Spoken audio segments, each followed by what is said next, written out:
మీరు conveyor belt ని okay చేసి లోపలుండే మక్కునంతా either by manual or by machine by hook or కుక్ మీరు బయటకు తేవాల్సి ఉండే 6 రోజుల తర్వాత తట్టడి మట్టి తెచ్చి తీయాలి. 6 రోజులు 8 ప్రాణాలు ఏమైతాయి? 8 మంది ప్రాణాలు కాపాడడం పట్ల మీకున్న చిత్తశుద్ధి ఇదేనా? అసలు ఏం జరుగుతుంది? అసలు డైరెక్షనే లేదు మీకు ఇంతవరకు. గా బెల్ట్ ఇప్పుడు మంత్రి గారి స్టేట్మెంట్ నేను టీవీలో చూశాను. 2 రోజుల్లో అంతా అయిపోతుంది, ఆపరేషన్స్ బయటకు వస్తారు అని మాట్లాడాను.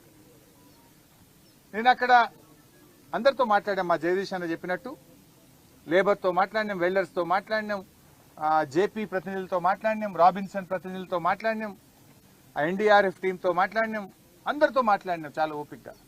అసలు కన్వేయర్ బెల్ట్ ఎప్పటి వరకు అవుతుంది అని నేను అడిగితే 2 రోజులు పట్టొచ్చు సార్, 3 రోజులు పట్టొచ్చు సార్ అని ఒక ఆయన అంటుండ్రు. మంత్రి గారేమో 2 రోజులు ఆపరేషన్ అయిపోతుంది, అంత బయటకు వస్తారని మంత్రి గారు చెప్తున్నారు.